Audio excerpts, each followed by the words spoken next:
Hey guys, this is OddOneGaming. This is going to be another Raid Shadow Legends video. In today's video, we're on the test server and I wanted to do a little bit of a, I think, to be a fun thing, and that is do a little bit of a damage test. Same way that I did earlier, I think it was this week or last week, I did a damage test between the Fusion, Timit the Fool. Okay, you know, the new legendary that's pretty underwhelming because he's an HP based nuker, and you know, I wanted to see how much damage does he do compared to somebody like a Magnar, which is an epic as one of, and also one of the best HP based nukers, as long as he does the second hit as well. But what I want to do in today's video is, because you know, today this should be, I think I'm posting this video today, we have the 2x sacreds going on, but we also have a 10 times for Krok'mar the Devourer. So I want to see exactly how well can he hit, because he kind of seems, you know, looking at his kit, it looks like he should smack pretty hard. So let's just go over his kit first and then go and do some damage testing. So first one, on the A1, attacks one enemy, attacks all enemies one time if the first attack is critical. So as long as he does not weak hit, or if we're talking about Hydra, if there's no Poison Cloud, or if we're talking about Sand Devil, there's no Enfeeble on him, he should always be built, you know, to crit, and he should always do that AoE hit on the A1, which is not too bad. Again, he can bring damage depending on what we're going to see, but he can also bring utility because of that AoE. Then on the A2, attacks all enemies, so again, a second AoE, places a shield buff on this champion for 2 turns, equal to 20% of the damage inflicted. Also heals this champion by 10% of their max HP for each critical hit. So on a normal way, there's going to be 5 people that he's going to hit, so that's going to be 50% heal his max HP, which is massive. That's pretty good. Then on the ultimate, he places an increased crit rate, increased crit damage buff on all allies for 3 turns, then grants an extra turn. Well, this one's pretty amazing because granting an extra turn kind of means that you should always have increased crit rate and increased crit damage for all of your team for most of the battles. The only tricky thing that might not be too good for him is getting him in a clan boss team that's speed tuned, because this extra turn mechanic can, you know, can make it fall out of sync. But at the same time, honestly, looking at his kit, he would definitely not use him in at least in the demon or clan boss. But then on the passive, when this champion attacks, decreases target's attack or defense by 5%, as well as accuracy or resist by 5%. Depending on which stat is the highest, stacks up to 30%. So, for example, let's say we attack the Hydra, and some of the Hydra heads have higher attack than defense, it's going to lower their attack. And other ones, like the Head of Suffering, will have higher defense, he's going to lower their defense up to like 30%. This one's kind of like the same way as the Gnutse 3, he just needs to hit 6 times, but I guess, you know, with the AoEs being all over, this shouldn't be that hard to ramp up. Also lowering their accuracy and resistance, he can have a pretty good utility. Like, just looking at his kit right now, I'm thinking he's a Hydra champion. So, you know, that might be the best spot for him, because he can bring some damage, and because of the double AoEs, you could put him in a Provoke set if you need, you can put him in a Curse set, or if you need some help for like some wave clearing, for if he does good enough damage, which again, we're gonna see, you can maybe try and build him in a stun set where he's gonna do stunning because of the both of the AoEs and then some damage. But enough talking, let's take him to the stage that I tested last time. Let's go to Dragon 23 and let's start with this one, okay? So let's see how this one goes. Increase attack, like the thing is, because he's a HP based nuker, he's not, you cannot increase his damage. The only way you can increase it is by having decreased defense and weaken out there. So first of all, because this one's gonna grant an extra turn, let's give us the extra crit rate. However, I did build him with 100% crit rate because I'm just straight up swapping the gears. So let's buff up first, and now let's do the AoE hit and see how much it does. Okay, 120 to 150k, so not too bad. Let's see, can we get back around to the A1 as well, so he can do another crit? Let's speed it up. Do another crit, do another hit. Let's see how much does the A1 do. 73, and then like 70 to 100k on the A1. That's not so bad. Let's just run it again. You know, maybe this time start with the A1 instead. So let's do that one. Decrease defense and weaken. Buff up, and now just do the A1. Boom, boom. There we go. So like I said, yeah, 60 to up to 100k.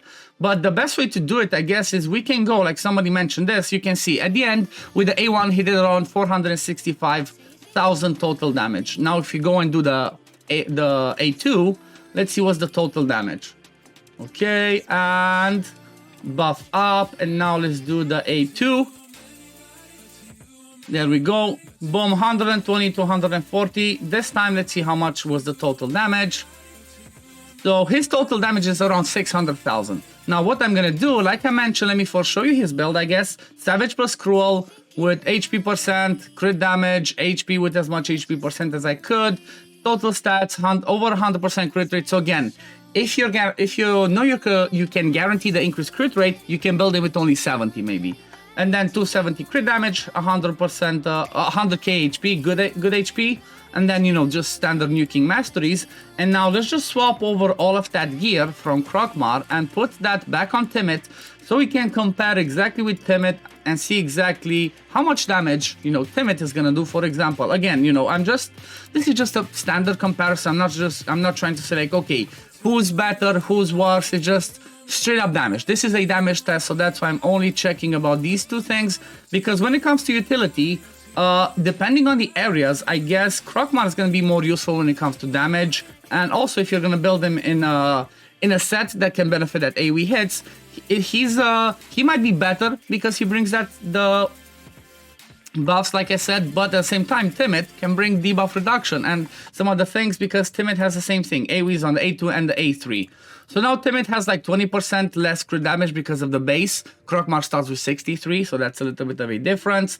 But then again, more HP though, because he has a higher base HP and same stats. And now let's take in Timit and see how much he does in comparison to the Krok'mar. So let's go like that. Recently used. Throw Timit in there. And with Timit, I guess you could also use his accuracy lead if you need it. That's a little bit of extra utility. You know, it's not massive. He's not an amazing champion. Like I said, he's one of the worst fusions in my opinion. And then for him, I guess you would always start with the A2 because this one, unless there's buff out there, it guarantees an extra turn. So you do the A2, 100k, and then you do the A3, and that's like a 70 to 100k. So if we get out and see, his total damage was 900k. He does do both of his hits, but like I said, if we're talking just specifically wave-based content or stuff like that, he's always going to do both of his AoEs, okay? So let's go again, do the same thing, do both of the hits, and then I can have a look if he only does one. Okay, so the thing is, that's the problem. He starts with just the A3 if you let it on auto. But let's go out and let's see how much he did just with the A3. So 463k with the A3, which is kind of relatable, you know, kind of the same as we saw Krok'mar do on his A1, that if he crits, he gets an extra turn. And then let's see if we just do the A2. How much did that one do? The A2 does around the same thing, 430k. Let's just run it again with both of the AoEs and see how much damage Timit does in total, because like we did 2 runs with Krok'mar as well. So A2 nuke and then A3 nuke. And this also, like I said, if it's wave like this or Doom Tower, he places True Fear.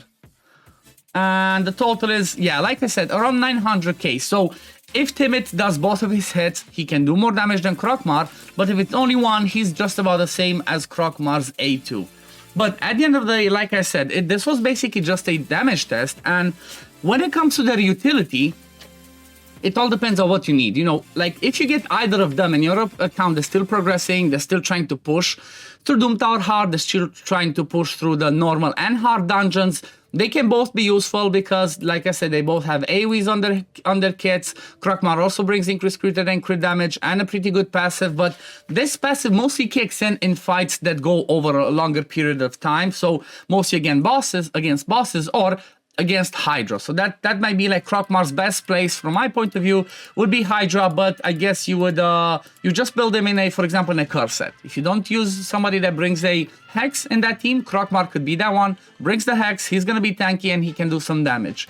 And then when you're talking about Timit, well, Timit's the same thing. You could use him in Hydra, but he basically just brings increased accuracy for Hydra fights, and if there are gonna be buffs out there, he can have a chance to decrease them. But I guess the best way, honestly, from my point of view for Timit would be to have him in a stun set, you know, if you can, a damage stun set, so he can help you for some waves, you know, do some damage and lock out the waves, because he also brings the True Fear for that.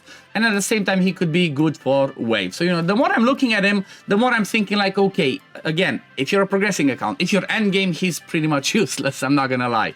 But for a progressing account, Timit can be really good. And yeah, I guess this is gonna be it for the video today. Hopefully this gives you an idea if you know, for Krok'mar, if you decide to pull the sacreds or not, do you really want to go for him or not? And then if you don't really care about getting him, you might just wait to pull your sacreds if you are pulling shards till Sunday. Because, you know, overall, I'm not that impressed by his damage. I expected a lot more, honestly, because his kit straight up screams damage, but it does not hit hard enough from my point of view. But anyway, this is gonna be it for the video today, guys. As always, if you do enjoy my content, don't forget to like this video, subscribe to the channel to see when I upload next, and I'm gonna see you on the next one. Peace, love, take care, everyone.